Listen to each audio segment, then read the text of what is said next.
Hey, you might want to brace yourself for this, because what I'm about to break down has the kind of psychological whiplash that makes people drop their phone, stare into space, and rethink every "I don't care anymore" speech they ever gave.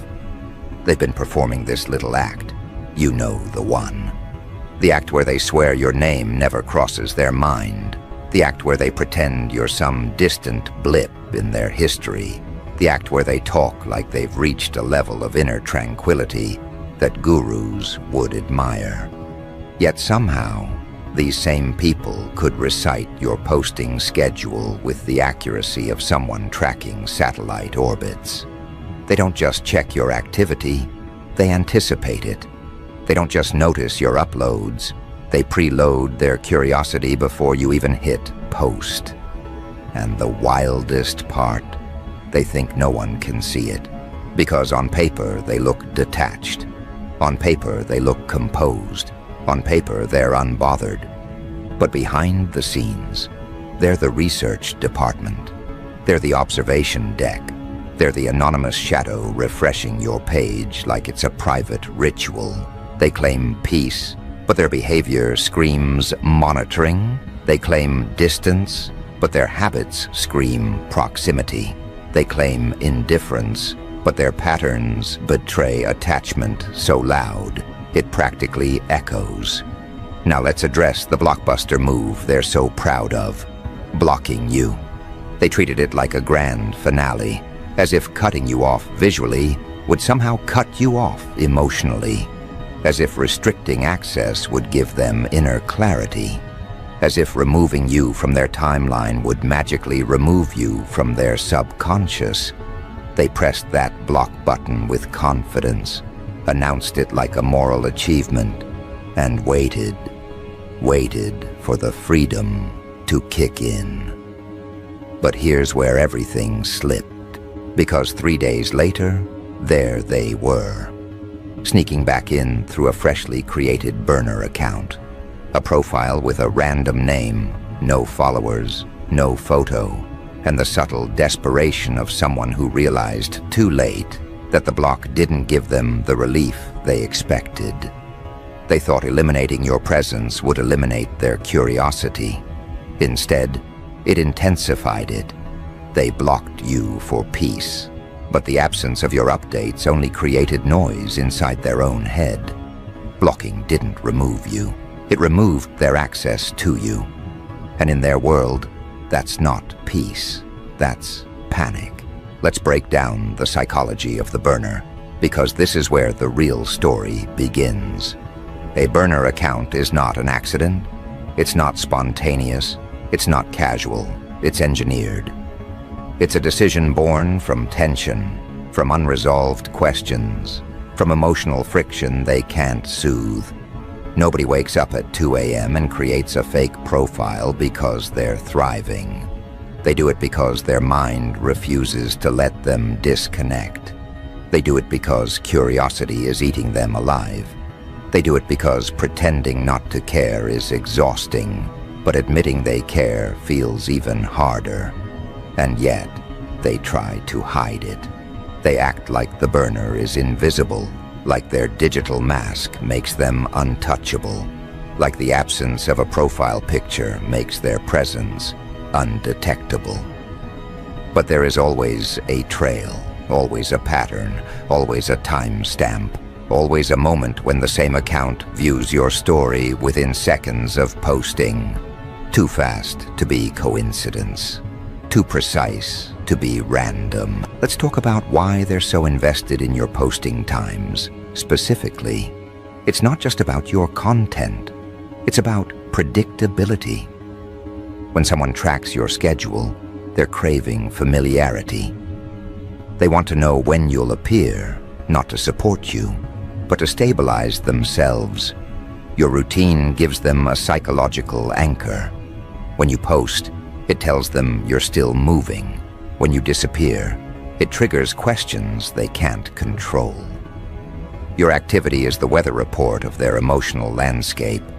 They check because they fear losing the sense of connection they pretend they don't want. They memorize your patterns because your presence, even from a distance, helps them regulate their own internal unrest. That's why they study you even after blocking you. The block didn't end anything. It just pushed their obsession underground. And let's be brutally honest here. They didn't block you because you were disturbing them. They blocked you because you were affecting them. There's a difference. Disturbance is external, effect is internal. You weren't chaos in their life. You were clarity they couldn't handle. Seeing you continue, seeing you improve, seeing you steady, seeing you unaffected, that wasn't peaceful for them. That was threatening. They weren't protecting their peace. They were protecting their ego. Because the moment your life started looking stable without them, their narrative cracked. The story they told themselves, I'm doing better, I'm moving forward, I'm unbothered, started to feel shaky. Blocking you wasn't about avoiding you. It was about avoiding the truth that your existence still influences them. That's what they were running from, not you. The mirror. The burner account was the confession. Whether they realize it or not, the burner revealed everything they tried to hide. It revealed that the block was not emotional closure, it was emotional withdrawal followed by relapse. It revealed that their peace was temporary and conditional. It revealed that their pride was louder than their honesty. They wanted the world to believe they'd outgrown you, while privately checking every detail of your life, trying to decode whether you've outgrown them. People don't check for people they've forgotten. They don't hide behind fake accounts to observe people they don't value. They don't study someone's posting routine unless that person still carries emotional weight. And they definitely don't bury themselves in digital disguise unless they're battling an internal conflict they refuse to name.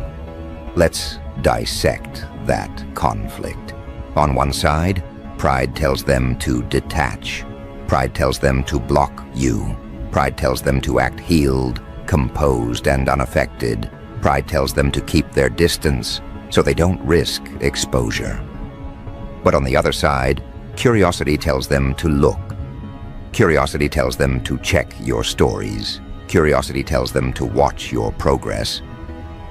Curiosity tells them to stay updated just enough to feel connected, but hidden enough to avoid accountability. They're stuck between the fear of being seen and the fear of missing out. That's why the burner feels like a lifeline to them. It allows them to indulge their attachment while pretending they've let go. It gives them access without vulnerability. It gives them the illusion of distance while they're actually hovering at the closest edge. Meanwhile, you're simply existing, posting normally, living your life, making moves, growing, evolving, unaware of the psychological circus happening behind their screen. You're not the one tracking anything. You're not the one hiding. You're not the one switching accounts like undercover personnel. You're not the one refreshing pages. You're not calculating posting times, analyzing online patterns, or constructing emotional strategies. You're breathing, that's it. And this is what stings them the most. Your neutrality is louder than their denial. Your calmness contradicts their assumptions. Your consistency challenges their storyline. Your lack of reaction steals the power they tried to gain by blocking you. That's why the obsession grows, because they expected you to crumble. They expected you to react. They expected you to spiral. They expected you to notice the block and chase clarity. They expected your world to pause. They expected emotional proof that they still mattered. And when none of those expectations were fulfilled, the pressure inside them intensified. That pressure is what sends them to the burner. Not longing, not nostalgia, pressure. pressure created by their own narrative collapsing. Let's go deeper into why the same people who block you also watch you the closest. When someone blocks you publicly, they receive validation through witnesses. People applaud their boundary. People admire their growth. People believe the performance. The block becomes a social badge. But in private, without the audience, the truth hits harder, because the separation reveals whether the block was empowerment or avoidance. A real boundary brings stability. A fake one brings discomfort. And guess what discomfort demands? Monitoring. That's why they track you. That's why they follow you from secret corners. That's why they slip back into your online world anonymously. Because their block wasn't closure, it was a gamble. A gamble that you would react in a way that validated them. When you didn't, they had to search for answers themselves. The burner became their only access point to the version of you they can no longer encounter directly. But let's be clear, the burner is not a sign of strength. It's a sign of unresolved attachment. It's the digital version of pacing outside a door they locked themselves out of. They created the distance, but couldn't handle the fallout. They shut the door, but couldn't sit with the emptiness behind it. They removed you from their field of vision, then panicked at the lack of information. It's not power, it's withdrawal. And here's the twist. They don't even realize how transparent they are. They think they're subtle. They think they're hidden. They think the burner protects them from being exposed. But patterns always speak. Behavior always reveals intention, and your awareness isn't blind. But the beauty of it? You never needed to expose them. You don't have to confront them. You don't need to prove anything. All you have to do is keep living. Because your existence is the trigger. Your consistency is the catalyst. Your growth is the reminder. Your presence, even the digital shadow of it, is enough to disrupt their emotional structure. What they don't understand is that you're not difficult to read. They are. You don't change your timing. You don't alter your habits. You don't adjust your rhythm for anyone. Meanwhile, they react to your every move like it's a personal event. They analyze your posts as if hidden codes exist in the captions. They study your timestamps like they're decoding confidential briefings. They wait for your uploads as if something inside them refuses to rest without your latest update. And they still say they don't think about you. That's the funniest part. Because every hour they spend pretending not to care only adds more depth to the truth they're trying to bury. Let's examine why your presence has such a hold on them. It's not because they're possessed. It's not because they're weak. It's because you represent something they haven't managed within themselves. You represent what they tried to walk away from, but never actually processed. You represent the version of their life they can't rewrite. You represent a chapter they closed too fast and now keep rereading in secret. That's why your posting times matter more to them than they admit. It's not the content. It's the feeling you give them when you appear. Even through a screen, a feeling they don't know how to categorize. A feeling they tried to escape by blocking you. A feeling that chased them into a burner 3 days later. They try to hide this emotional tension behind rational explanations. They'll tell their friends it's curiosity. They'll tell themselves it's harmless checking. They'll label it just looking. But you and I both know that's not how casual observation works. Casual doesn't refresh. Casual doesn't monitor. Casual doesn't memorize patterns. Casual doesn't appear within seconds of your upload. Casual doesn't create an entire hidden identity just to watch someone from a distance. That's not curiosity. That's fixation, dressed in cheap denial. And here's something even more revealing. Your progress bothers them. Not because they wish harm on you. Not because they resent your improvement. But because your progress contradicts the story they told to justify leaving. They expected you to crumble. They expected you to fade. They expected your energy to fracture. Instead, you stabilized. You got clearer. You became grounded. You started moving forward. And your forward movement became the one thing they can't unsee. Every new photo triggers a thought. Every update stirs a memory. Every appearance pokes at their ego. Every sign of your confidence unsettles the narrative they crafted about why things ended. That's why they track you. That's why they watch in secret. That's why their burner is more active than their real account ever was. Because being distant didn't make them free. It made them observant. And observing you didn't give them closure. It intensified their internal conflict. Let's unfold that conflict layer by layer. It has 3 parts. Phase 1 is denial. They tell themselves you don't matter. They tell others they've detached. They convince themselves the block is a new beginning. They perform control. They perform maturity. They perform calm. All while trying to silence the part of their mind that still wants to check what you're doing. The block becomes their shield, but shields don't erase the impulse behind them. Phase 2 is withdrawal.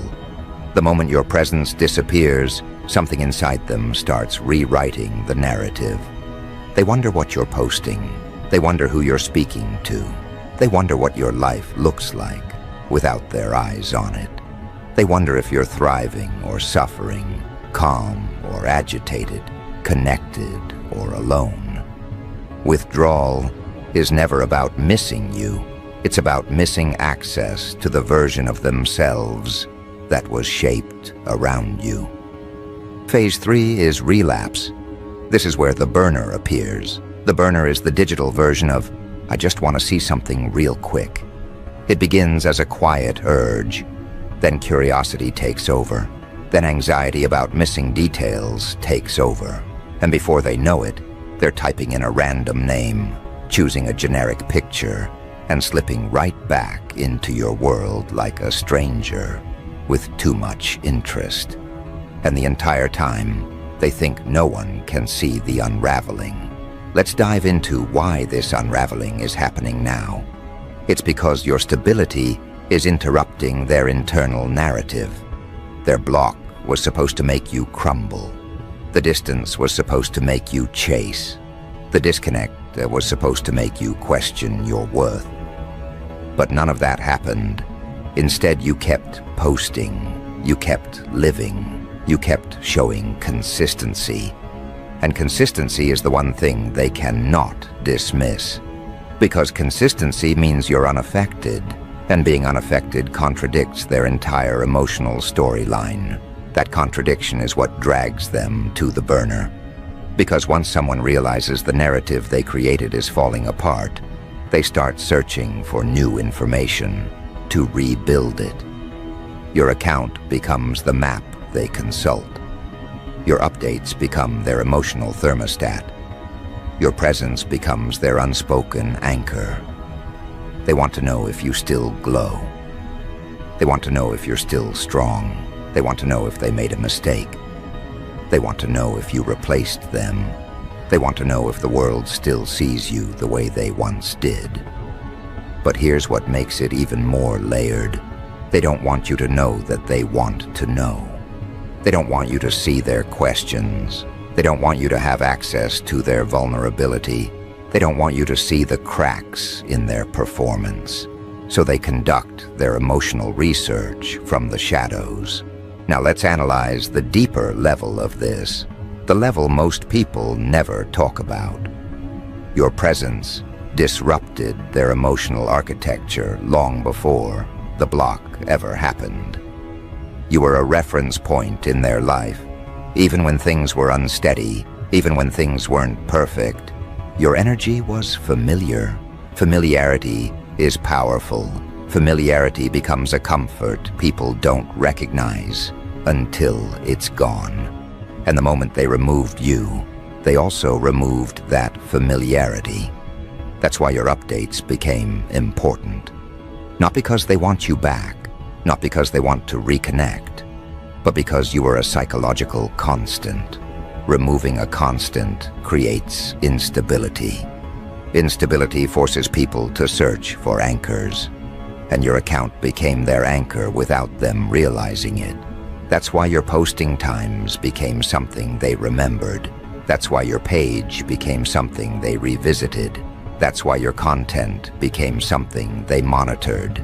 It wasn't intentional, it was instinctive. Because the part of them that claims indifference is not the part watching you. The part lurking isn't the part speaking. The part studying you isn't the part performing pride. They're split within themselves, and you're the trigger for that split. Let's go deeper into that split. There is the version of them that wanted to move forward. That version blocked you. That version created the narrative. That version spoke confidently. That version convinced others they were done. But then there is the other version, the version that still feels something unresolved. That version checks your posts.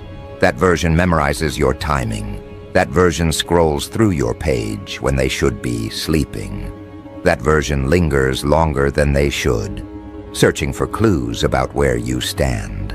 You didn't create that split. Their denial did. And the more they try to suppress one version, the louder the other becomes. That's why they escalate. That's why they lurk harder. That's why they monitor deeper. They're battling themselves, not you. But here's where this becomes unexpectedly poetic. Your existence forces them to confront the parts of themselves they tried to walk away from. Your stability forces them to acknowledge they misjudged your strength. Your growth forces them to question the narrative they used to justify the block. Your energy forces them to see that they didn't actually detach. They just lost visibility. That loss of visibility is the real root of their obsession. People can stomach losing a person. What they can't stomach is losing the ability to track the person. The unknown is what eats them alive.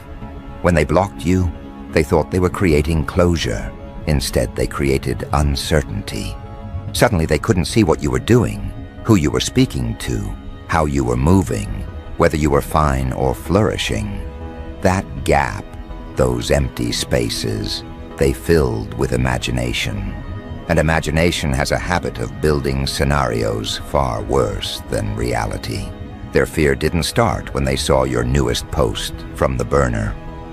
Their fear began in the quiet gap between blocking you and checking the burner for the first time.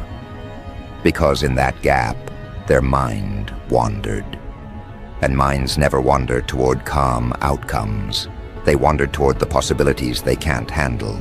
They wondered if you replaced them faster than they predicted. They wondered if you recovered quicker than they hoped. They wondered if you ever looked back at all. They wondered if the block made you relieved instead of shaken. That wondering dragged them straight into your world again. Just from a distance, they hoped you wouldn't detect. They didn't create the burner because they wanted to watch. They created it because they couldn't handle not watching. Let's go even further. Do you know why they memorized your posting times? Because predictability is the only comfort they have left. When someone loses direct access to you, they cling to whatever part of your routine they can still predict. Your rhythm becomes their anchor. Your timing becomes their reassurance. If you vanished completely, they would panic. They don't want the connection, but they also can't survive the disappearance. So they use your routine as a way to regulate the emotional chaos they don't admit they feel. Every time you post, it sends them a strange kind of relief. Not happiness, just confirmation that the world hasn't shifted in a way that removes you completely. They want to pretend you're irrelevant, but they still need your presence to stabilize the parts of themselves they didn't outgrow. That's why they refresh your updates as if it's their daily check-in. They're not watching you. They're watching their own unresolved tension. But here's where the story gets even more twisted. They don't even like the version of themselves they become. When they're watching you, they resent the curiosity. They resent the pull. They resent the dependence. They resent the burner. They resent how you seem to move forward while they stay stuck in a loop of their own design. They resent the part of themselves that wants to stay connected.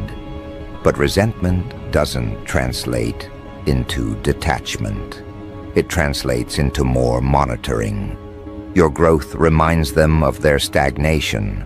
Your confidence reminds them of their doubt. Your peace reminds them of their chaos. Your presence reminds them of their split. And that reminder is what keeps them circling your world even after blocking you. They're not returning because they want you back. They're returning because they can't figure out why their life didn't stabilize the way they expected after leaving. They're returning because the fantasy they crafted about how free they would feel didn't match the reality. They're returning because walking away gave them distance, not clarity. Your updates became the only mirror they have left. Let's explore something people rarely admit. They didn't block you to escape you. They blocked you to escape how they acted around you. They blocked you to escape their own reactions. They blocked you because seeing you triggered something in them they refused to confront. That's why they're on the burner, because the block never resolved their discomfort. It only hid the external source of it. But the internal turbulence, that stayed. They thought removing you meant removing the pull. Instead, the pull intensified. The block didn't silence the part of them that still feels connected. It just made that part louder. They told themselves they were choosing peace, but what they were really choosing was avoidance. Avoidance doesn't erase emotion. Avoidance incubates it. And when emotions incubate, they grow stronger in the dark. The burner became the outlet for what the block tried to suppress. They watch to soothe the unrest.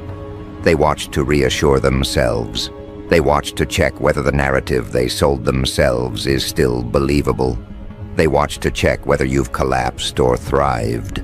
They watch because they can't handle the idea that you're genuinely unaffected. They watch because your progress rewrites their internal script faster than their pride can handle. But pay attention to something important. They don't want you to stop posting. Their biggest fear is not seeing you. Uncertainty would collapse them completely. As long as you're posting, they can pretend they're still connected to your world, even from a hidden distance. As long as they can monitor you, they can pretend they still hold some emotional relevance. As long as they can refresh your page, they can pretend they haven't fully lost you. But they have. And deep down, they know they have. Because when someone truly moves on, they don't need to monitor anything. Peace doesn't monitor. Peace doesn't hide. Peace doesn't memorize timestamps. Peace doesn't need a burner. Peace doesn't spiral when someone posts. Peace doesn't get triggered by growth. Peace doesn't stalk from the shadows. Peace doesn't wait for notifications that were never meant for them. What they call peace is actually surveillance. What they call detachment is actually compulsion. What they call indifference is actually tension. What they call blocking is actually a performance. And performances always collapse when the audience stops reacting. Let's talk about the part that hurts them the most.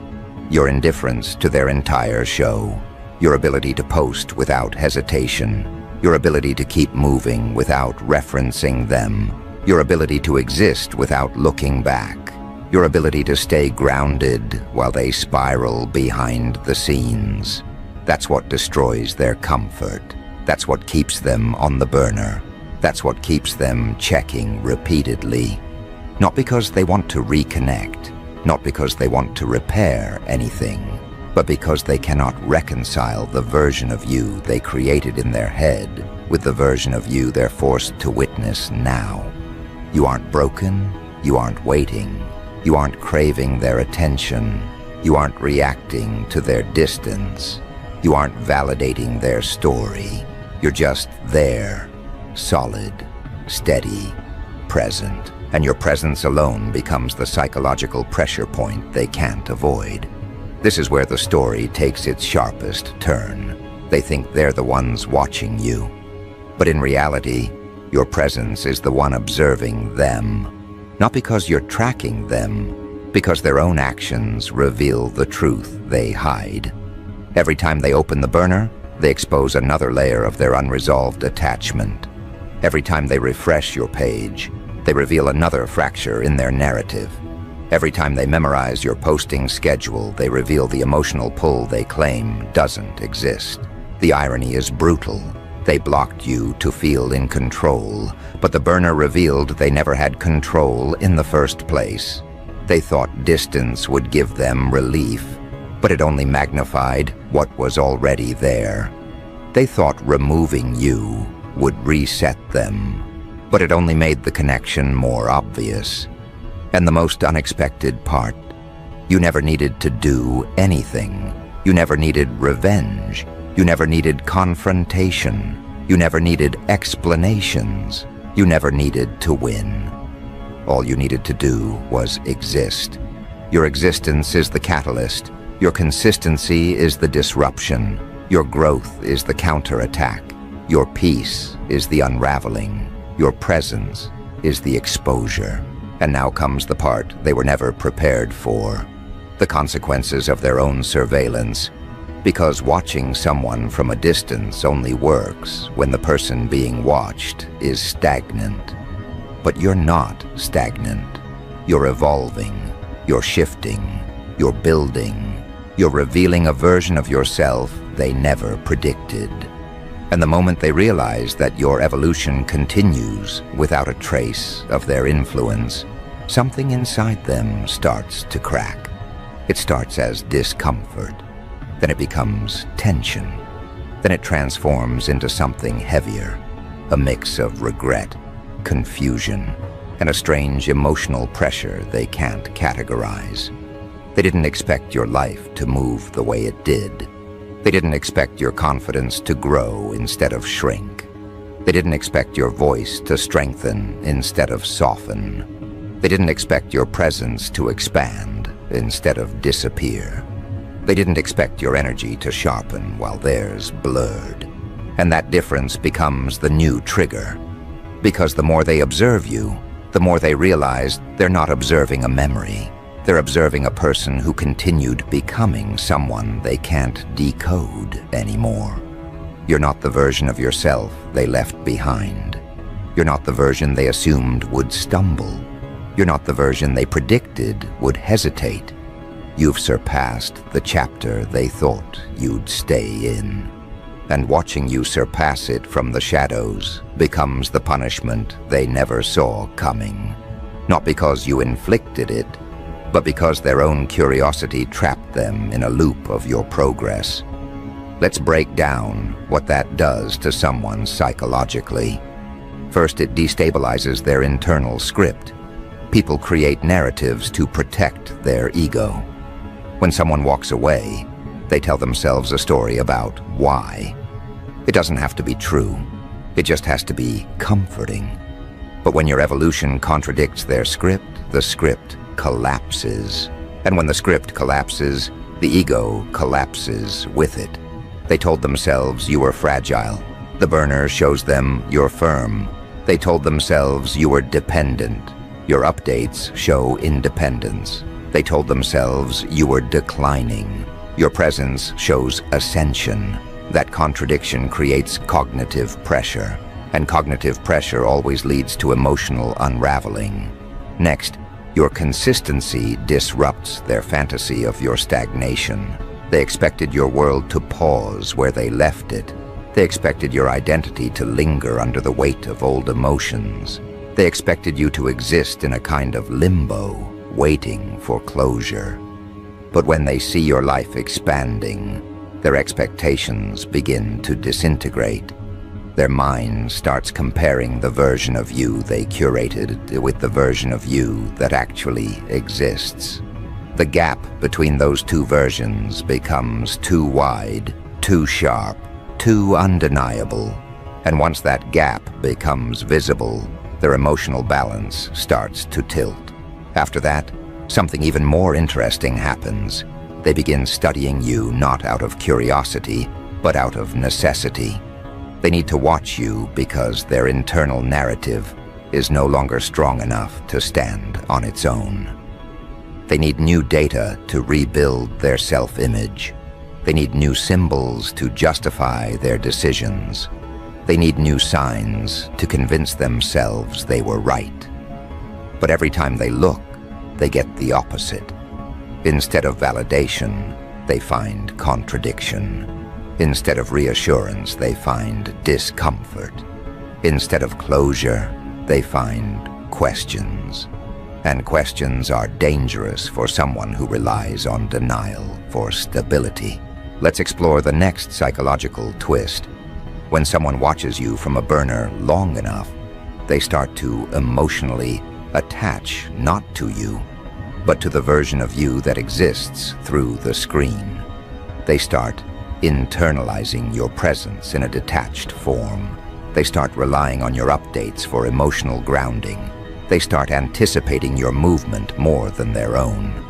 And without realizing it, you become part of their internal rhythm again, just silently, subtly, through the cracks of their restraint. This is why your posting times matter to them. Not because they want to connect, but because they've oriented parts of their inner world around predicting you. That habit is powerful. It becomes reflex. It becomes routine. It becomes a silent ritual. And rituals have a psychological impact that's deeper than they understand. When your presence becomes part of someone's internal ritual, they can't detach from you, even if they want to. They've built an emotional cadence around your visibility, and once that cadence forms, breaking it becomes agonizing. Now let's address the part of the story that takes the most chaotic turn. You're not just disrupting their script. You're creating a new one they didn't agree to participate in. They thought they were the director when they blocked you. They thought they were controlling the scene. They thought they were setting the tone. But now, they're the silent background character in a story you're not even telling. They're reacting to your movement instead of initiating their own. They're studying your life instead of building theirs. They're tracking your changes instead of expanding their own. They're anchored to someone who isn't anchored to them. That's the psychological reversal they never anticipated. And the most ironic twist is this. They're more connected to you now than they were when they had full access. Because back then, they took your presence for granted. Back then, they skimmed through your updates without depth. Back then, they assumed you'd always be accessible. But now, with distance, with secrecy, with the burner, with the block, with the hidden watching, they experience your presence differently. They experience it as something rare, something precious, something they can't touch but can't stop looking at. The scarcity amplifies desire. Denial amplifies curiosity. Secrecy amplifies emotional weight. And this is exactly why the burner feels so addictive to them. There's something thrilling about watching someone who has no idea you're watching. It gives them the illusion of control while eroding their actual control. It makes them feel powerful while exposing their powerlessness. It gives them access without accountability. It gives them visibility without vulnerability. But it also traps them in a feedback loop where every glimpse of your life destabilizes them further. Every time you post something better, they feel a shift. Every time you show growth, they feel a sting. Every time you show confidence, they feel the gap widen. Every time you show elevation, they feel descend further into their own tension. Every time you appear, they feel a mix of longing, confusion, resentment, and nostalgia. And the most dangerous emotion out of all of those is nostalgia. Because nostalgia doesn't care about logic. Nostalgia revives memory. Nostalgia romanticizes the past. Nostalgia highlights what was good and hides what was broken. Nostalgia isn't truth. It's tinted memory. And the more they watch you from the shadows, the stronger their nostalgia becomes. This nostalgia isn't about wanting you back.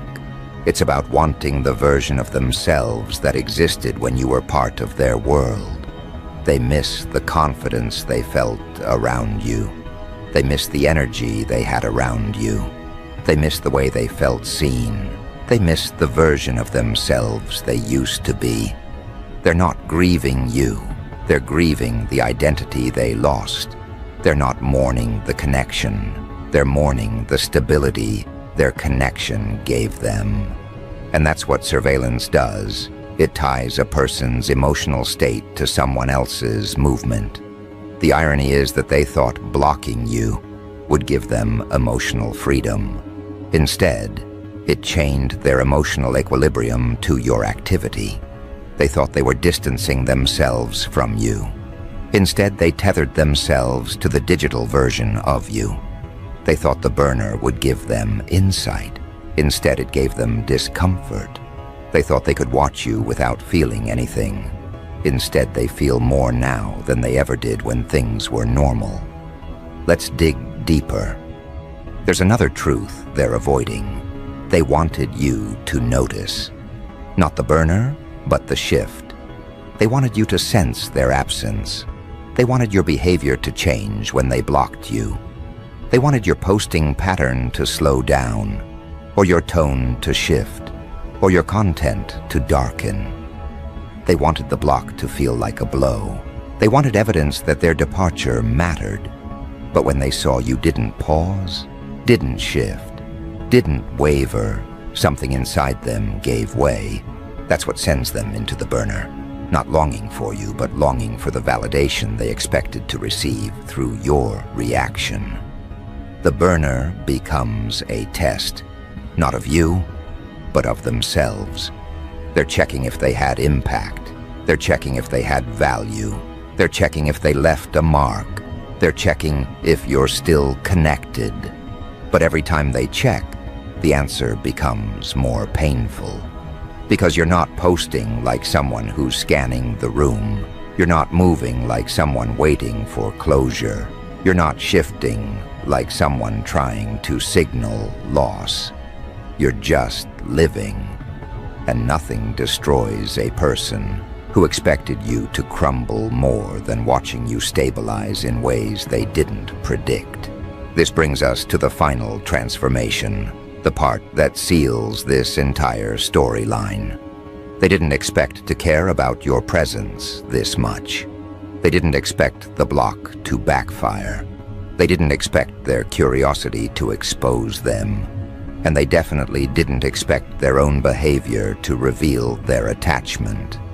But that's exactly what happened. Their secrecy became their confession. Their burner became their slip. Their monitoring became their truth. Their obsession became their exposure. And here's the ending nobody warns them about.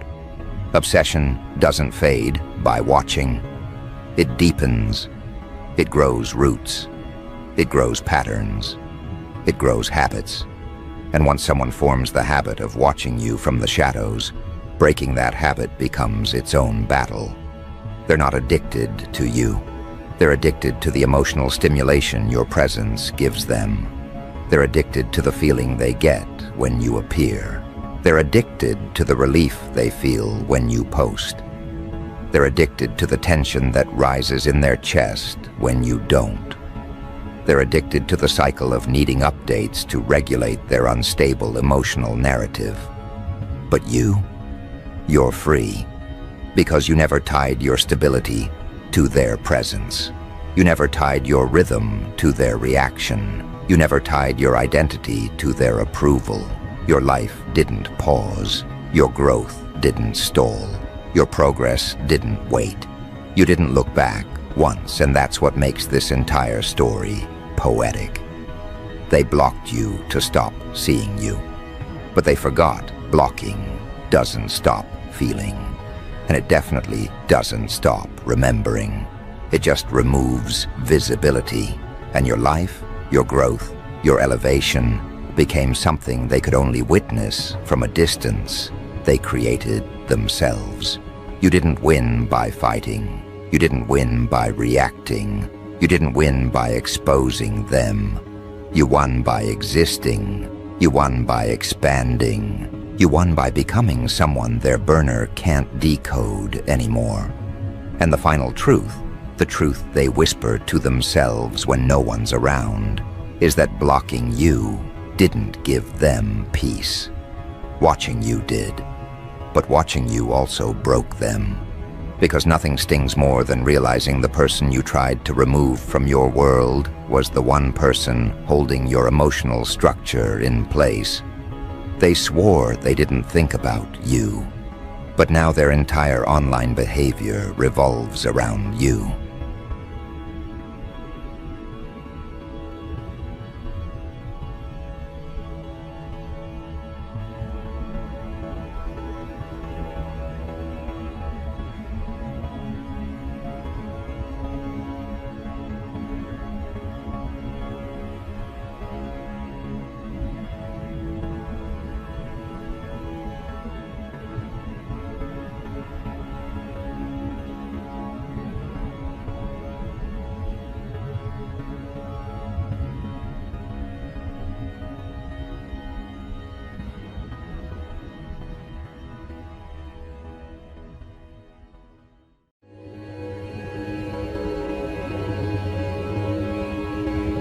Look who stepped back into the chaos you never asked for, yet somehow always dominate.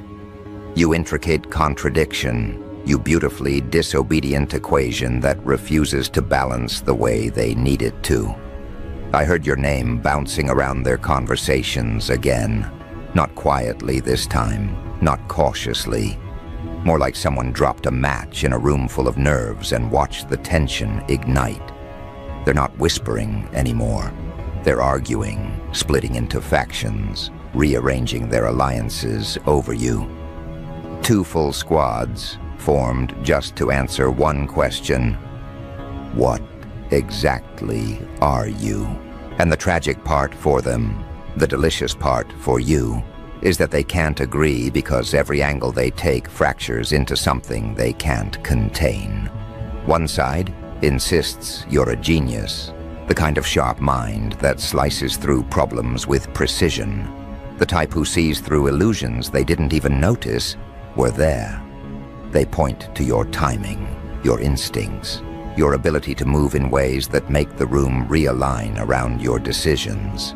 They swear you're playing a deeper game, making choices calibrated with such clarity that others mistake them for chaos simply because they're not operating at your depth.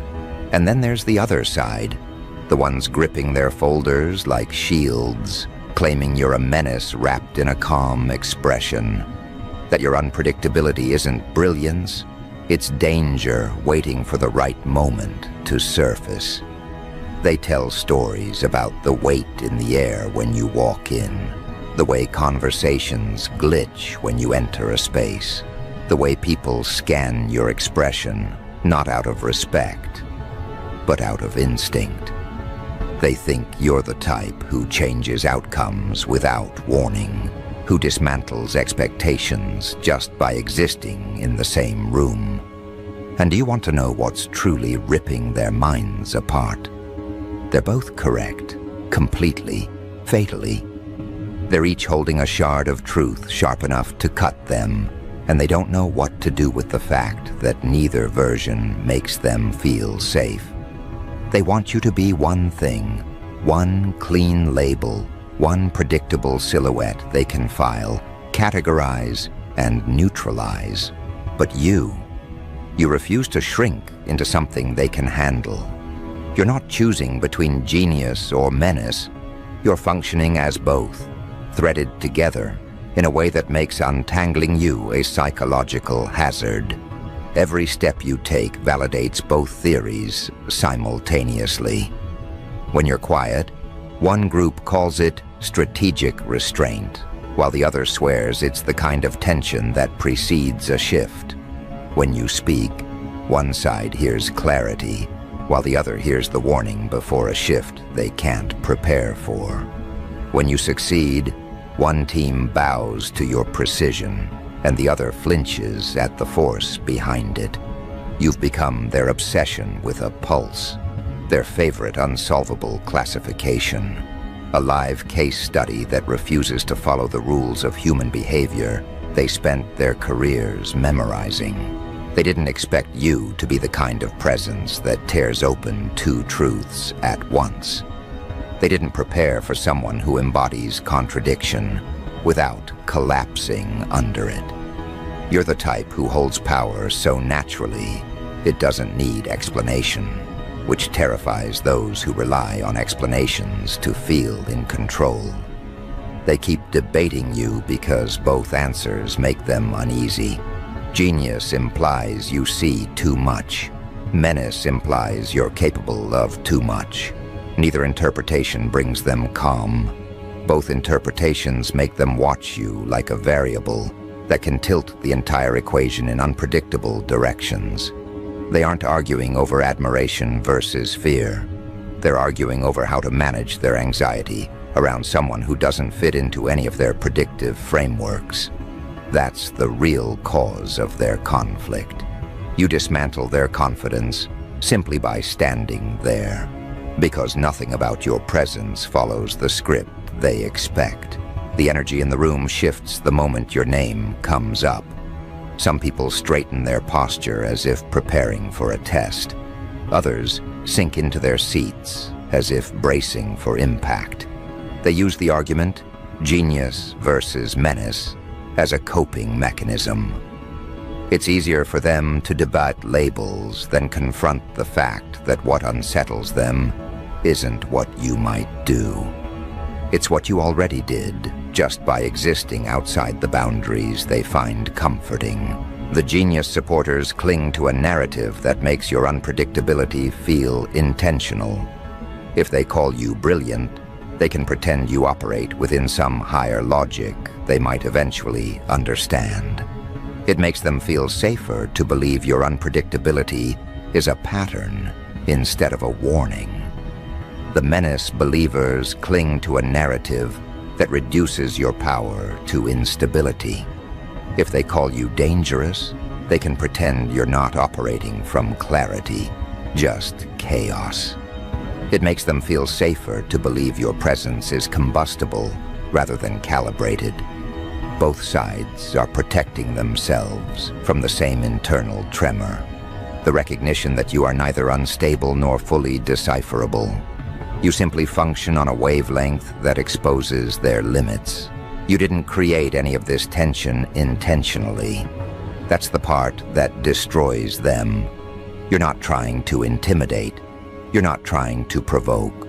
You're not trying to shape how they see you. You exist, and their frameworks begin to malfunction. Their labels malfunction. Their confidence malfunctions. They keep misinterpreting your neutrality as intensity because neutrality from someone like you feels like a threat. They're used to reading people accurately, but you break their ability to do that. And once a person realizes their intuition doesn't work on you, the instinctive reaction is fear disguised as analysis. They build theories not because they understand you, but because they can't tolerate not understanding you. They try to observe you from a distance, but distance doesn't protect them. They send people to analyze your behavior, as if documenting your presence will make it easier to categorize. But all it does is feed the contradiction. Every observation becomes evidence for both sides. You walk away from something and one group calls it strategic detachment, while the other calls it a warning sign. You pursue something and one side calls it ambition, while the other calls it escalation. You make choices that break their predictions, and instead of admitting their predictions were flawed, they build new versions of the same debate. Your unpredictability isn't chaos, it's sovereignty. But they don't have a label for that, so they keep fighting over the two that scare them the most. It fascinates you how people cling to labels for protection. They think words can contain the truth of a person. They think categories can prevent them from being blindsided. They don't realize that labeling someone like you is the most dangerous thing they can do. Because once they pick a label, they operate under an illusion that they understand the rules. But there are no rules with you. Not because you operate without restraint, but because your internal compass is not built from fear, not built from conformity, not built from the need to be understood. And nothing threatens a group more than a person who is self-directed. You've seen the way they shift when you enter the room. The way the genius side leans in, ready to decode you like a pattern waiting to be unlocked. The way the menace side leans back, ready to react to a threat they can't fully measure. They both prepare around you. They both adjust around you. They both monitor you. You have become the gravitational center without lifting a finger. And because neither side can claim certainty, neither side feels safe. That's why the debate intensifies every time you appear. Not because they're getting closer to an answer, because you are reminding them how far from certainty they truly are.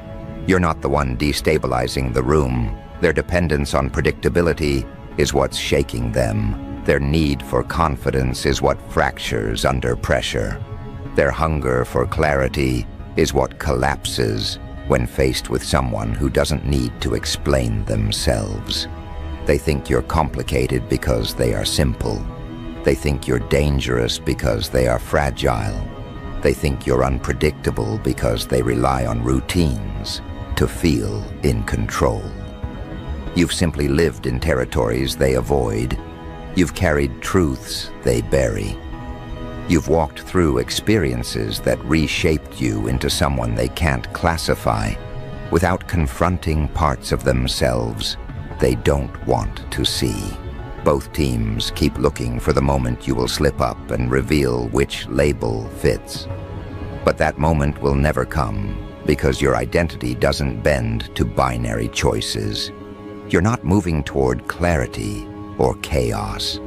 You're moving through both. You are not becoming safer or more dangerous. You're becoming more yourself. And that is the one outcome they don't know how to prepare for. They were ready for a mastermind or a threat. They weren't ready for someone who refuses to shrink into either. They'll keep arguing because argument gives them the illusion they're getting closer to understanding you. But you've already stepped beyond their frameworks.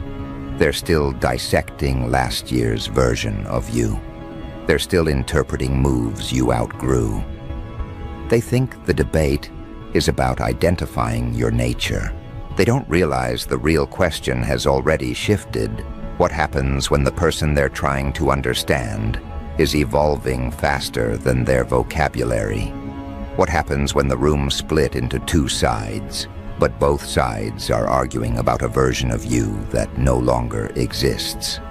What happens when you move again and both labels collapse at once, leaving them scrambling for a new explanation while you continue forward, untouched, unbothered, and increasingly out of reach? And here's the part none of them saw coming. You didn't evolve to confuse them. You didn't ascend out of spite. You didn't sharpen yourself so they could stumble over their attempts to define you. You changed because that's what people like you do. Not for attention, not for approval, not for validation, but out of necessity, growth, instinct. You rise because staying still feels unnatural. You shift because stagnation feels like suffocation. Meanwhile, the room is still frozen in the same argument, genius versus menace. They toss those two words around like they're discussing weather patterns, pretending either one gives them a sense of control. What they don't realize is that their entire conversation is a memorial to their outdated assumptions. They're fighting over the label for a person who has already slipped into a dimension they don't have language for yet. They might as well be arguing over the proper name for a shadow when the figure casting it is standing behind them. But that's the psychological comedy of it. The deeper you go into yourself, the louder they get, trying to categorize the outline you left behind. One group keeps insisting your brilliance is the most logical explanation for everything you do. They'll analyze the exact angle of your silence, the timing of your decisions, the precision in your instincts. They treat your unpredictability like strategy, your sharp edges like deliberate construction, your refusal to conform like a blueprint they haven't fully decoded. They talk about you like you're an advanced puzzle meant for elite minds, something they should feel honored to observe. They frame your unpredictability as art. They're convinced your contradictions are crafted intentionally, like you're running a long-term psychological operation in real time. They find relief in the idea that your danger is structured, that your intensity is directed, that your presence is something they can respect without fearing it will shatter them. It gives them a sense of belonging, to think they're witnessing a mastermind at work instead of standing in the blast radius of someone who isn't playing the same game they are. The other group, though, they are convinced the world is safer if they label you the menace. They interpret every unpredictable layer of your personality as a potential fuse. Every boundary you cross becomes evidence. Every truth you speak becomes data. They're convinced your instincts operate outside their moral scale, that you're the type who dismantles the comfortable lies they're built around. They don't think you're calculating. They think you're catalytic, not the architect of order, but the author of disruption. And to them, calling you brilliant doesn't solve anything. It makes you scarier. Genius combined with volatility is a nightmare they don't know how to prepare for. So they cling to the idea that you're dangerous because danger gives them permission to fear you openly. It allows them to react defensively, to justify their discomfort, to treat their tension like an intelligent response instead of insecurity. They think calling you a menace creates distance between them and what they don't want to confront inside themselves. Both teams swear they're protecting the environment, but what they're really doing is protecting their egos. They're terrified of the truth neither group wants to admit. You don't fit their categories because the categories were never designed for someone like you. They weren't built to hold complexity. They weren't built to contain contradiction. They were built to manage predictable minds, people who choose one identity and cling to it like a life raft. But you're not one thing. You're not even two things. You're the entire spectrum in motion, the whole range they keep slicing into parts. You're the moving target they keep trying to freeze in place with language that was meant for simpler creatures. And this is where the dark humor kicks in. Watching them wrestle with labels would almost be flattering if it wasn't so revealing. They're not scared because they think you're a threat. They're scared because they don't know if you're on their side. And people who rely on categories don't know how to interact with someone who doesn't announce allegiance. They want you declared a genius because it makes them feel smart for recognizing it. They want you declared a menace because it makes them feel clever for spotting danger. They want a badge to point at, a title to cling to, something to help them pretend they're not out of their depth, standing in front of someone who can break their frameworks with a single expression. You've noticed the way the air thickens when your name enters the room. Both sides tense, but for different reasons. The genius side sits up straighter, ready to observe, ready to interpret your next move as a new revelation. The menace side shifts in their seats, like prey sensing a predator, ready to board up the exits, even though you haven't moved an inch. Their reactions are opposite, but the root is the same. They feel you. They feel your presence as a force that rearranges the emotional temperature of the environment. They feel your unpredictability as something more than randomness.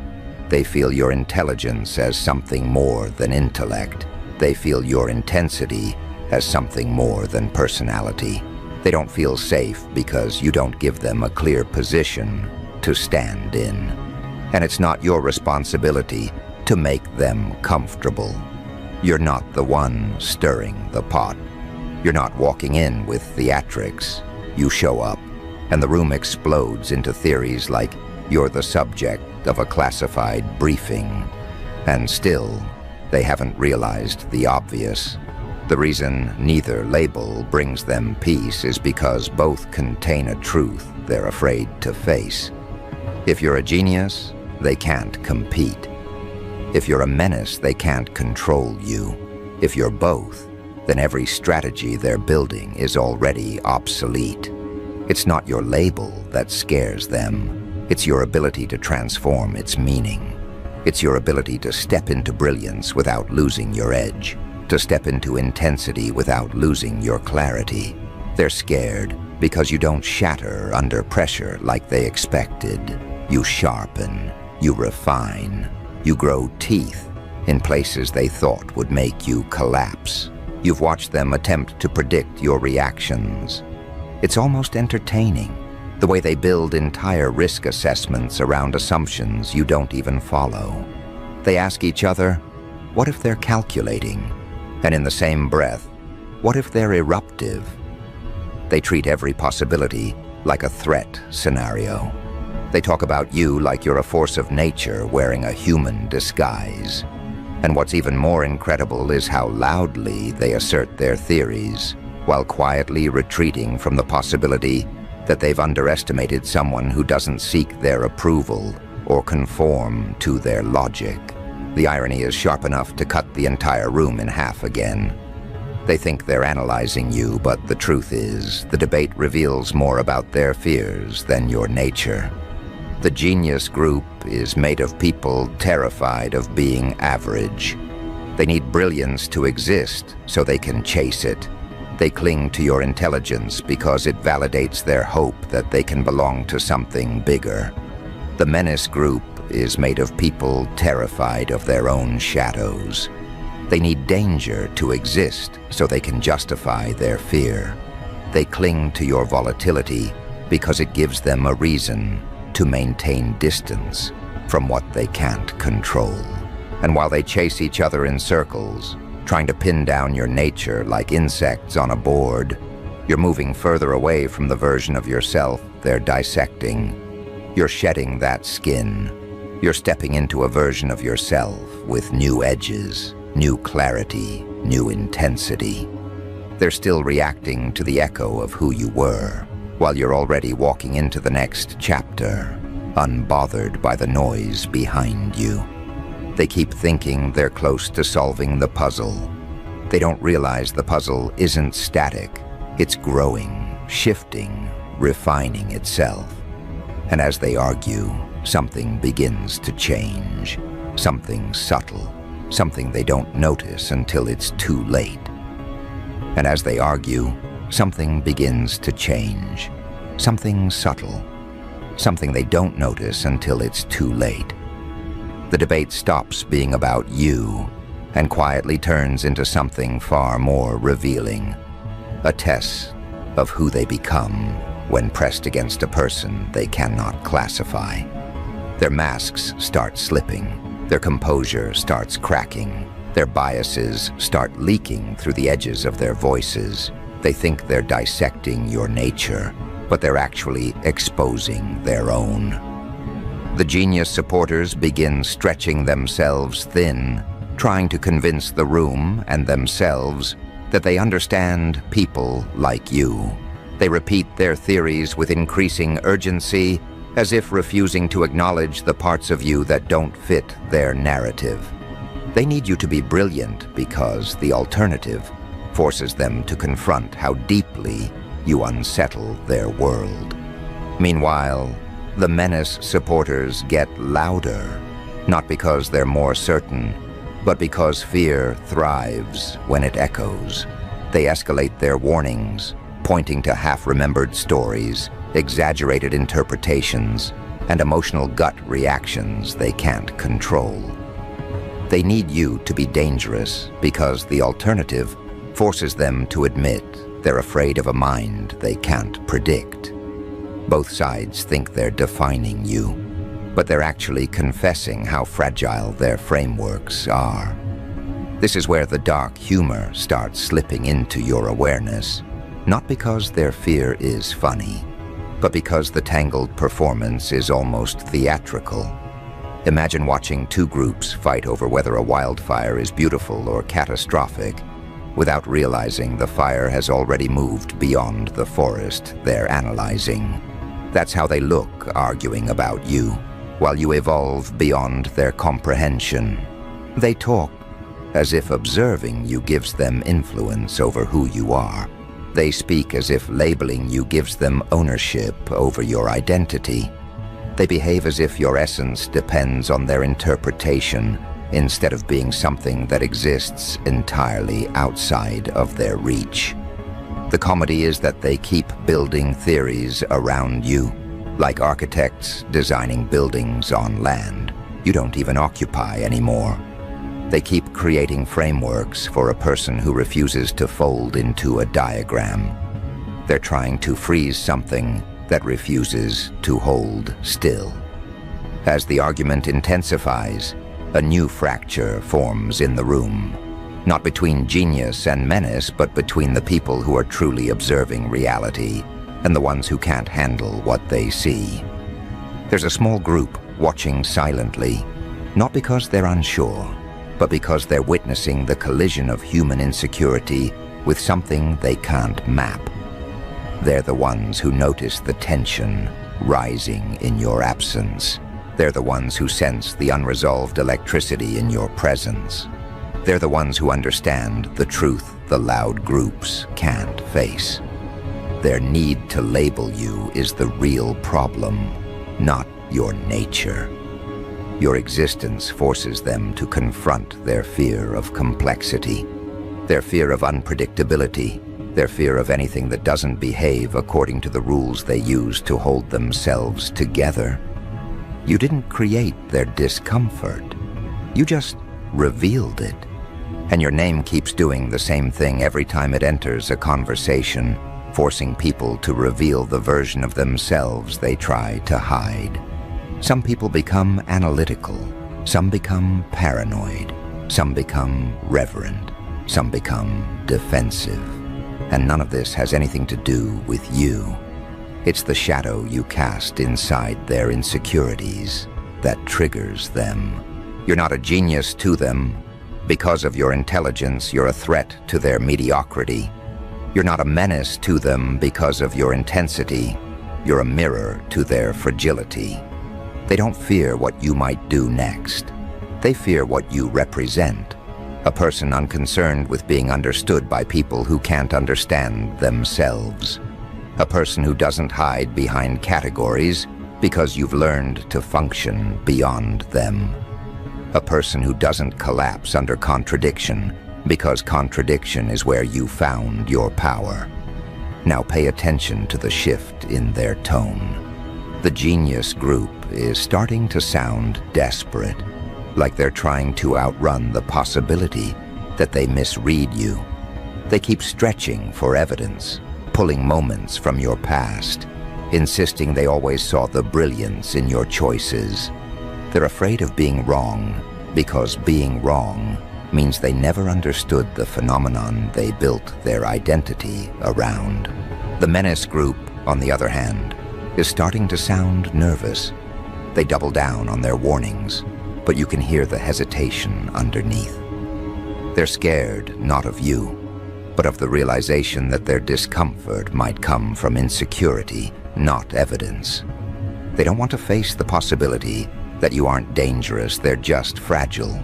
They don't want to admit the root of their fear isn't your unpredictability, but their lack of adaptability.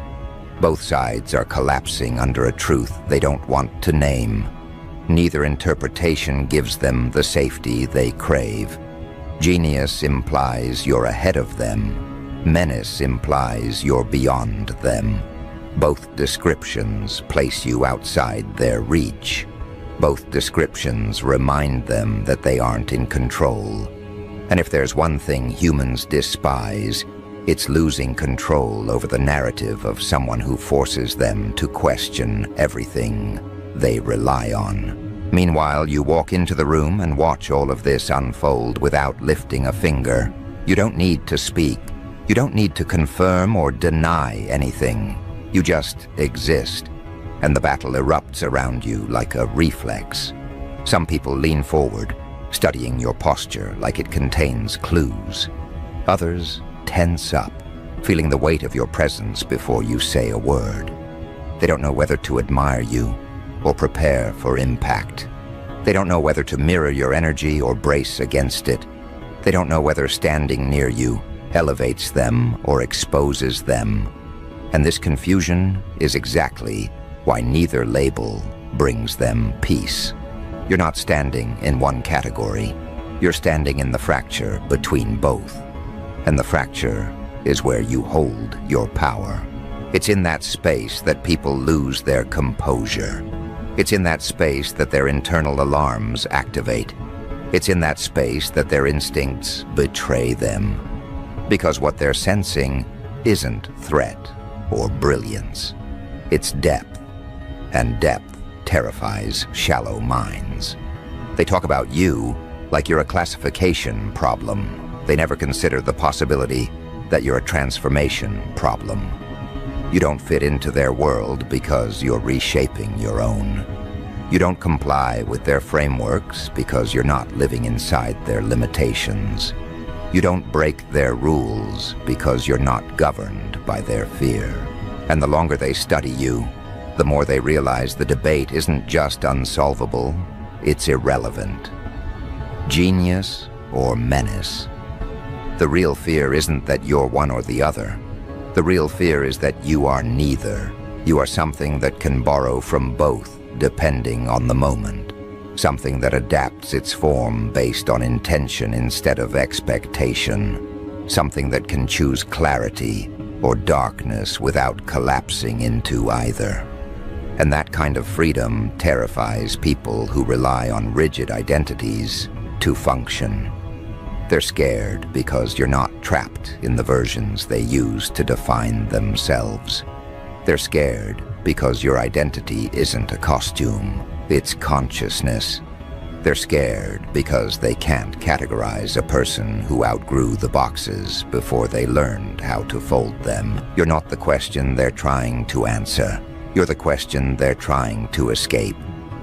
And every moment they spend analyzing you is a moment spent avoiding themselves. Their fear isn't that you might be dangerous. Their fear is that you might be right about them without ever saying a word.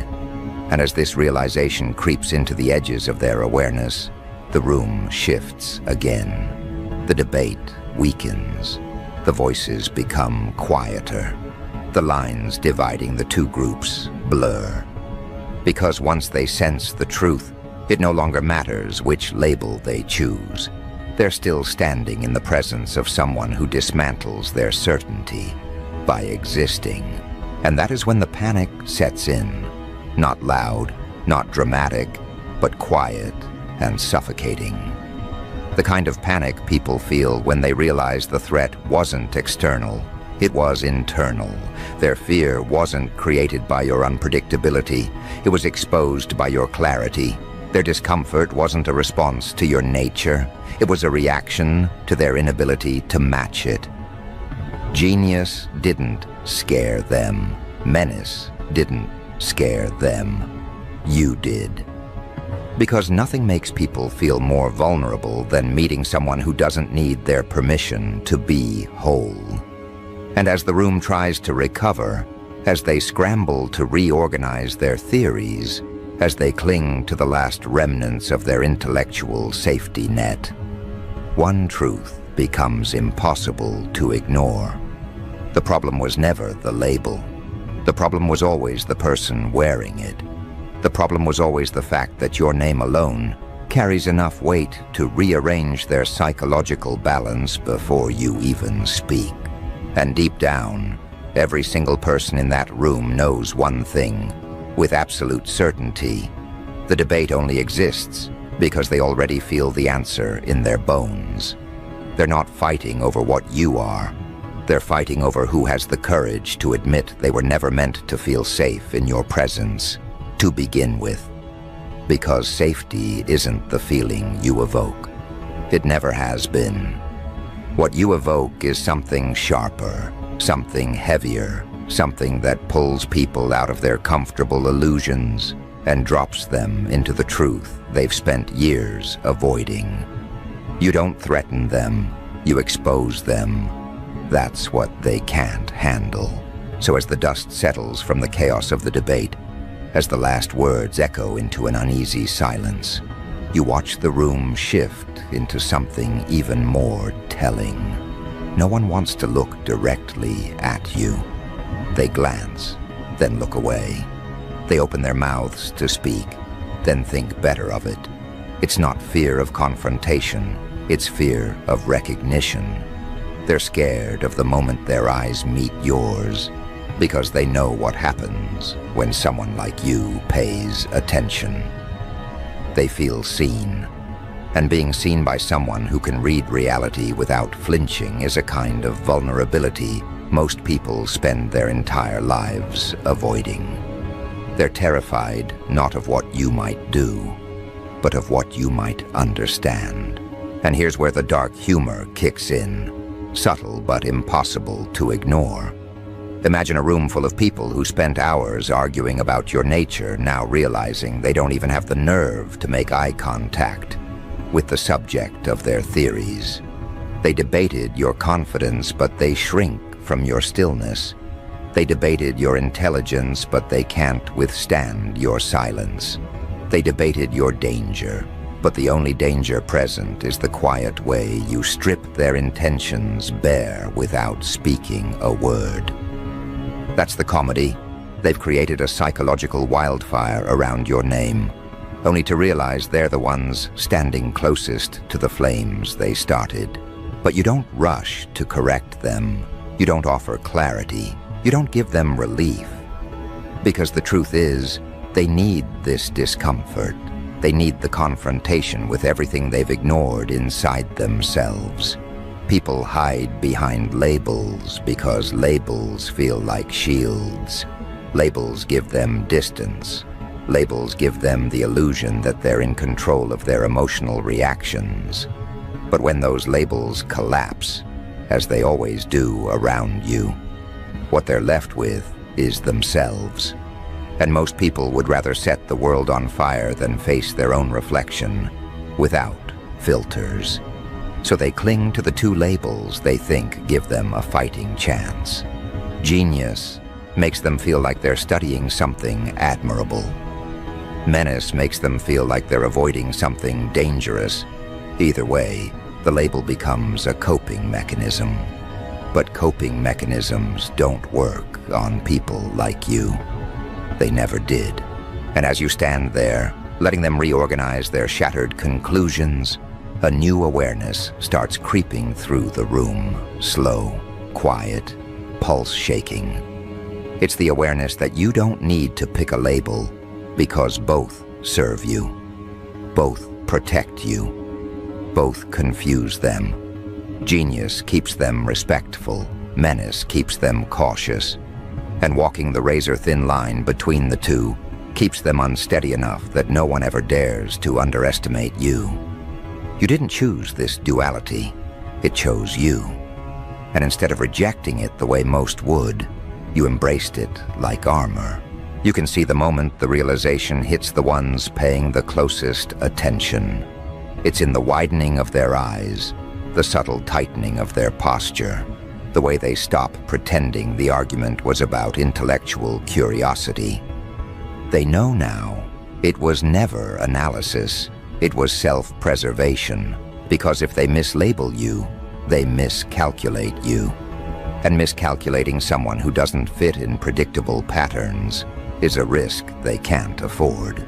It's almost poetic watching a room full of people who pride themselves on their composure crumble under the weight of their own projections.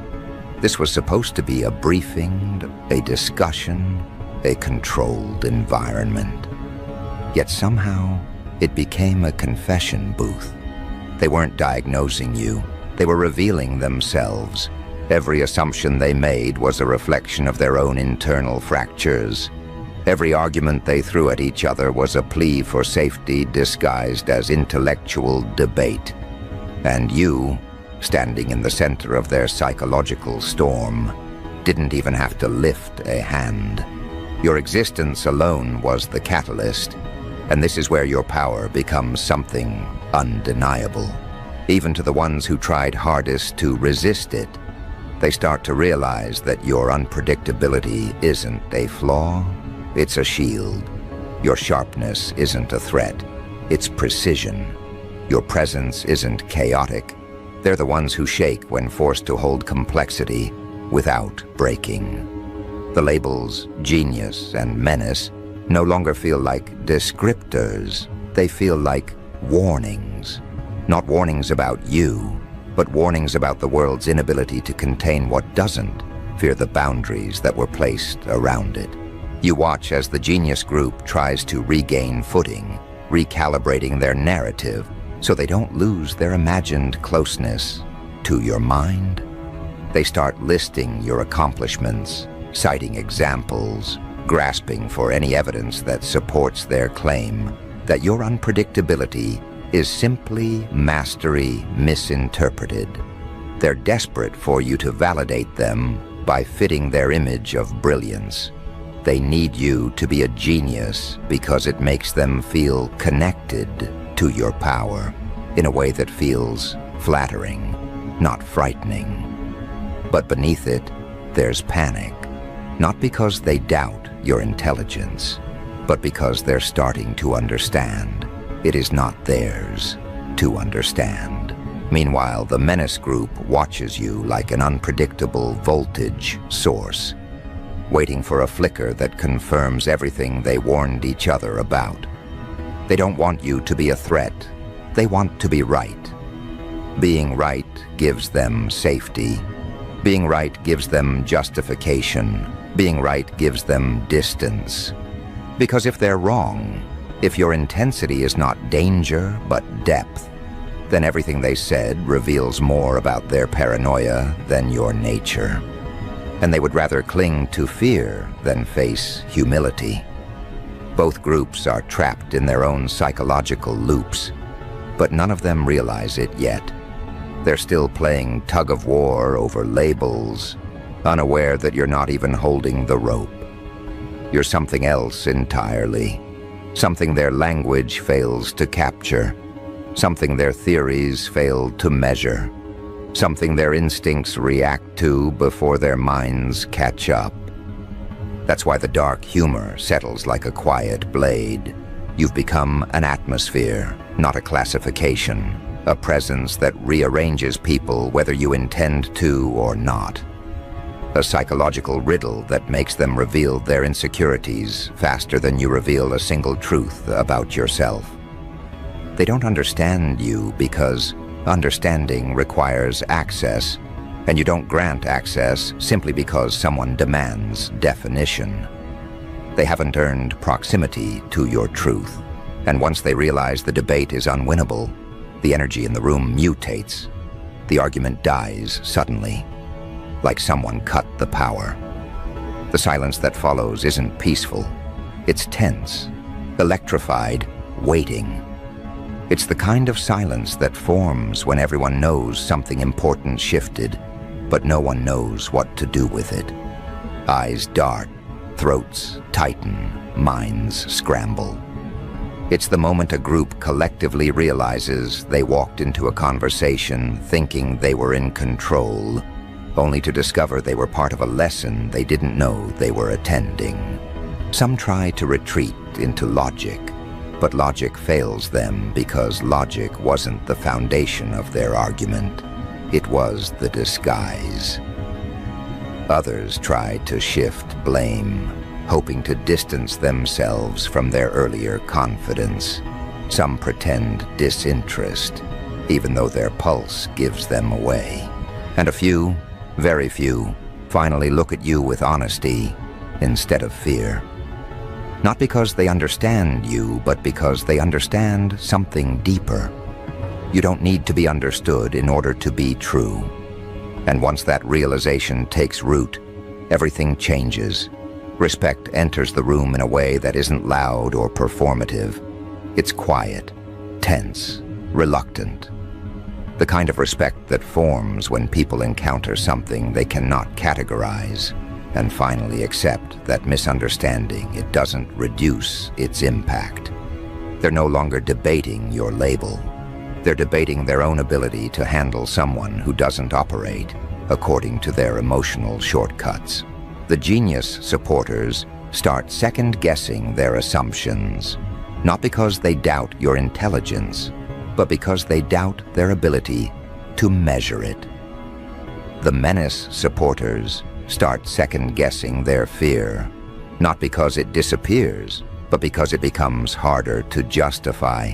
And in that space between confusion and confrontation, the room finally sees you clearly, not as a label to argue over, but as a force to reckon with. You're not genius or menace. You are the discomfort that makes those labels necessary. You are the shift that makes those labels collapse. You are the presence that turns language into a limitation instead of a definition. And the world has never been kind to people who cannot be labeled, because unlabeled things cannot be controlled. Unlabeled things cannot be predicted. Unlabeled things cannot be owned. So they fear you. And fear becomes fascination. Fascination becomes fixation. Fixation becomes obedience. All because they tried to shrink a vast, evolving consciousness into a two-word argument and failed spectacularly. They didn't realize the danger wasn't that you might belong to one category or the other. The danger was that you belonged to neither. You aren't the genius they can dissect. You aren't the menace they can contain. You are the contradiction they cannot kill without killing their own certainty. And as you step out of that room, calm, unhurried, sovereign, the last thing you hear is the collective exhale of people who just realized the truth they were too scared to speak. It was never about choosing the right label. It was about surviving the person who didn't need one.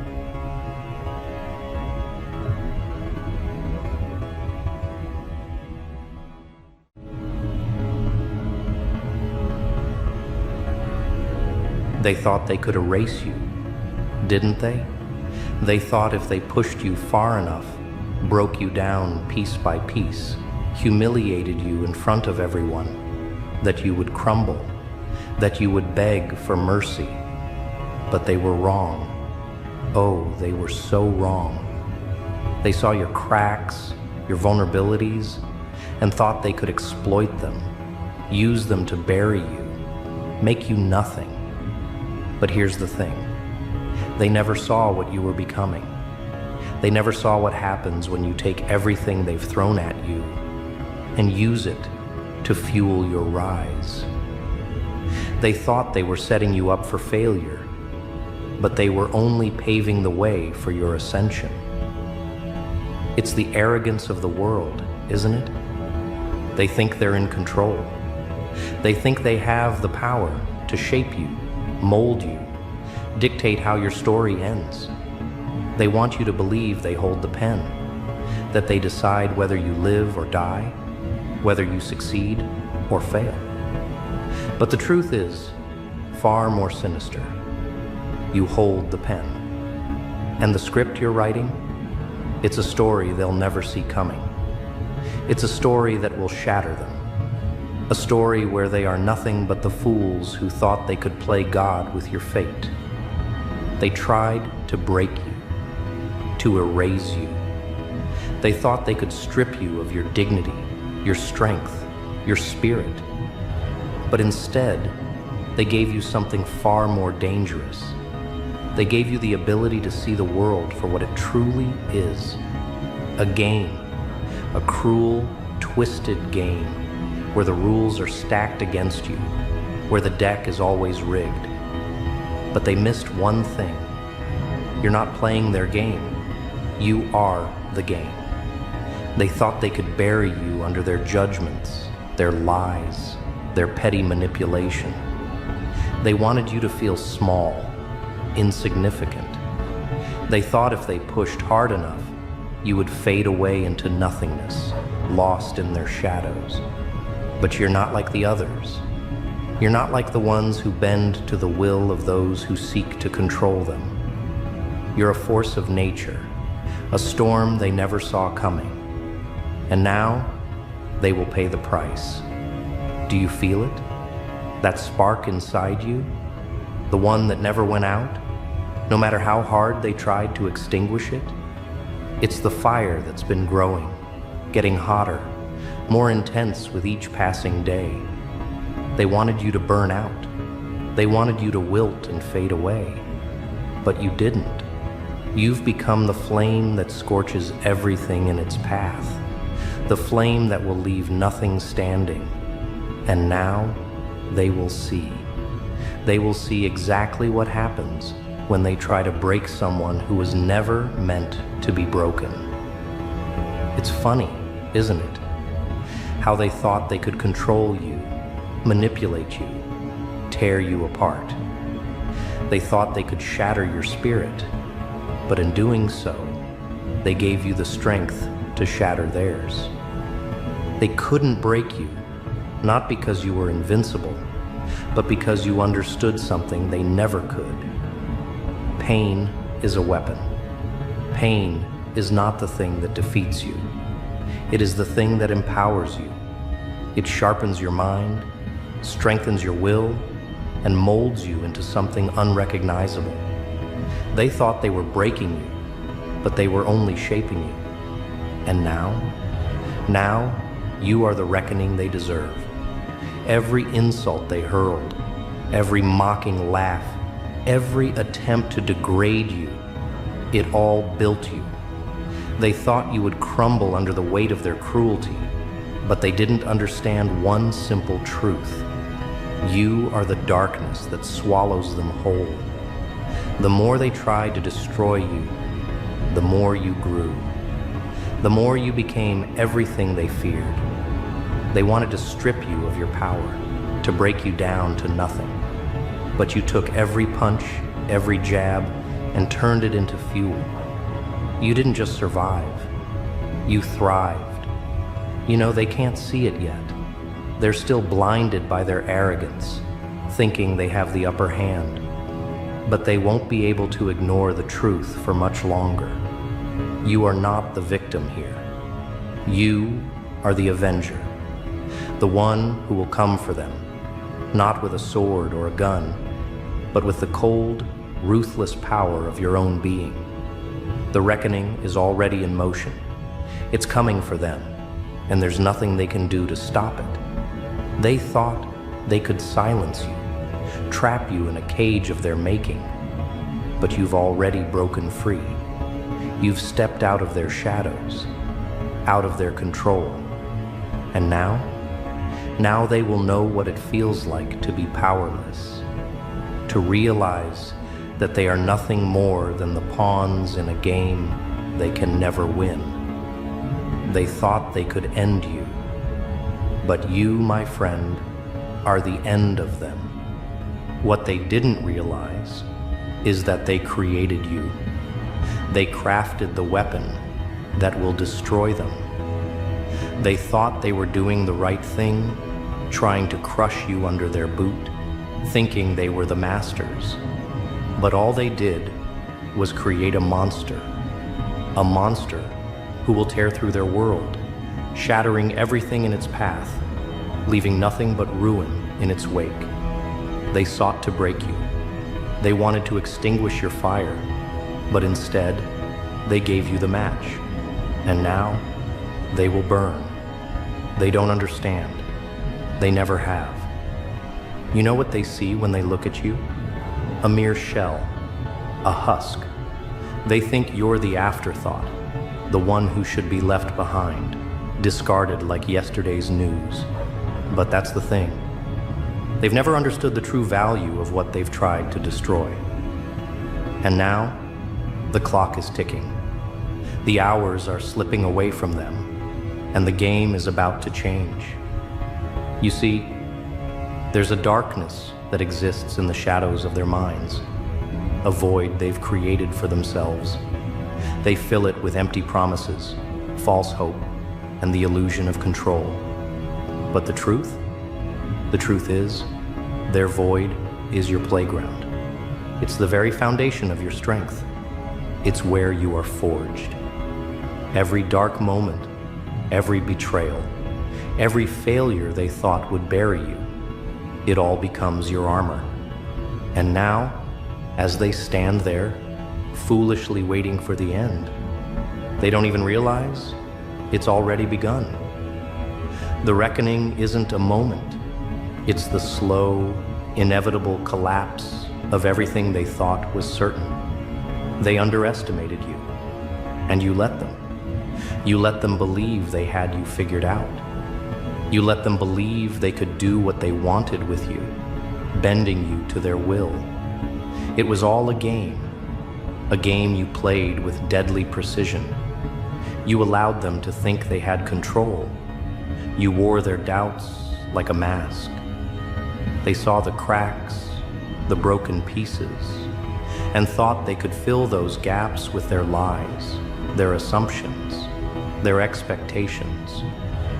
But what they didn't see was the blueprint you were writing in the background. They never saw the slow burn building beneath the surface. The truth is, they didn't break you. No, not by a long shot. What they did was awaken something far worse than anything they could have imagined. You are the storm that rips through the calm. You are the earthquake that shakes the foundation of everything they hold dear. And you didn't even have to lift a finger. They created you, nurtured you, and now they will witness the monster they've unleashed. They thought they could control the chaos. They thought they could direct the destruction. But what they didn't understand is that the chaos was always within you. And now they will drown in it. You're not a victim. You never were. The world has tried to push you to the edges, to make you invisible, to erase your existence from the narrative. But they forgot one key thing. You're not the shadow that follows. You're the darkness that devours everything in its path. They thought they could push you to the edge of the abyss, but what they didn't know was that the abyss has no end. And now they are falling into it, screaming as they realize the truth. There is no bottom. There is no escape. And they are the ones who will be lost in it forever. Their arrogance is their downfall. They thought that by cutting you off, by casting you aside, they would be free of you. They thought they could remove you from the equation, and the game would continue as they planned. But that's not how it works. You can't just erase someone who knows the rules of the game better than anyone else. You can't simply remove a player who has already turned the table on you. They thought they were in control, but they never were. They were always one step behind, always too slow to realize what you were really doing. Look at them now. Look at how they scramble, how they beg for mercy, how they try to cover their tracks. They thought they could break you, reduce you to nothing, but instead, they've given you everything you need. They've given you the clarity of purpose, the power of knowing exactly what you're capable of, and the weapon to destroy them all. They've awakened the beast inside you, and now it's time for them to witness the consequences of their ignorance. They wanted to crush your spirit, to make you into nothing.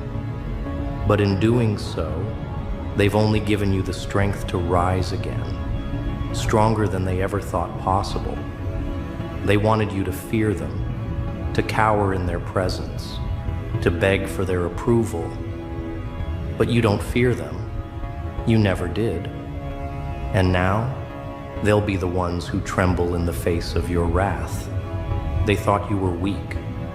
They thought you were just another victim in the system. They thought you were one of the sheep, waiting to be herded into oblivion. But now, they'll understand the truth. The wolf doesn't follow the flock. The wolf leads the hunt. They've set themselves up to be the prey. And when you strike, there will be nothing left for them to cling to. Their world will crumble beneath the weight of their own decisions. Do you feel it now? The power building inside you, the rage, the desire for retribution? It's not just anger, it's a fire that burns away everything that stands in your way, that reduces their world to ash. The reckoning is not coming for you, it is coming for them, and it will be as inevitable as the tide. It will come without mercy, and they will have nowhere to run. They sought to end you. They sought to erase your existence, to make you nothing. But they never realized what they were dealing with. They thought they were breaking you. What they didn't understand is that you are the break. You are the breaking point. The moment that everything shifts. The moment when the world flips on its axis and the very laws of fate bend to your will. They are the fools who thought they could stop the inevitable. And now, as their world falls apart, they will know what true reckoning looks like. And when it all comes crashing down, they'll realize one thing. You were never meant to be broken. You were meant to break them. The end is here, isn't it? The point of no return. The moment where every step, every choice, every scar you've worn has led to this singular moment in time. The world is shaking at the very foundation, and you're the one causing the tremors. The walls are crumbling. The mask they wore, the one they used to hide their cowardice, is slipping off, piece by piece. They can't hide anymore. There's no safe space. They thought they could control the storm, but you've shown them that you are the storm. It's not just chaos that's coming for them. It's the realization, the revelation, that everything they built was based on lies, on arrogance, on a foundation of false power. They never thought you could be this. They never thought you could rise from the ashes they so desperately tried to bury you in. They looked at you like a fire to be snuffed out, but they never realized that you weren't the flame. You were the wildfire, the unstoppable force of nature that consumes everything in its path. And as their empire collapses, brick by brick, they'll finally understand. The whispers of their downfall will ring in their ears, louder and louder, until they can no longer ignore it. You see, they made one fatal mistake. They underestimated the strength of your silence. They thought you were dormant, waiting to fade into nothing. But while they were busy plotting your destruction, you were growing, learning, becoming something they could never anticipate. Now, they will drown in their own arrogance. They will scream and beg, but it's too late. The reckoning is not just a punishment, it's a cleansing. Every ounce of their pride, every shred of their deceit will be wiped away. They'll look at the ruins they've built and wonder where it all went wrong. But it's not their fault. No, they never knew what they were truly up against. You are the consequence of their own arrogance. You are the final reminder that there is always a price to pay for underestimating someone with nothing left to lose. You are the consequence they never saw coming, the storm that turned their world into a wasteland. And as they gasp for air, realizing that everything they built is falling apart, they will know one undeniable truth. You were always meant for this. You were born to burn everything they thought was solid to the ground. So now, let them be consumed by their own creation. Let them watch as their world turns to dust. Let them drown in the flood of their own mistakes. You are not a savior. No, you are far worse. You are the reckoning. And the reckoning doesn't care who suffers. The reckoning doesn't discriminate. It doesn't ask for permission. It doesn't ask for forgiveness. It simply comes, and nothing can stop it. Not their plans, not their lies, not their control. You've seen them for what they truly are. You've seen their desperation. You've seen the cracks in their armor, the lies they tell themselves to sleep at night. You've seen them try to dance around the truth, but now they'll see you. They'll see the truth they've been running from. They'll see the monster they created, the one they tried to tame. And when they look into your eyes, all they'll see is the wreckage of their own foolishness. They thought they could break you, but now they are the ones who are shattered. Now they will crawl, broken and weak, and beg for the mercy they never gave you. They will beg for the same forgiveness they thought was theirs to give, but you won't give them anything. The reckoning has no mercy. It doesn't care about their apologies, their regrets, or their pleas. The reckoning is blind. It simply does what it was made to do, bring balance to the chaos they created. And as the dust settles and the echoes of their fall fade into nothingness, you will stand alone. Not as a conqueror, not as a hero, but as the force that was always meant to be. You will stand in the silence of their broken world, knowing that it was always your time. You were always the one who would turn the tables. You were always the one who would survive while they slowly withered into nothing. In the end, they will remember you, not as a victim, not as the one they tried to erase. They will remember you as the reckoning, the moment when everything they built came crashing down. And they'll never forget the price they paid for underestimating you. You weren't the victim. You were the force that they never saw coming. They wanted to end you. They wanted to destroy you. But in the end, they got the reckoning they deserved. And you got everything they never could. Because you were never meant to be broken. You were meant to break them.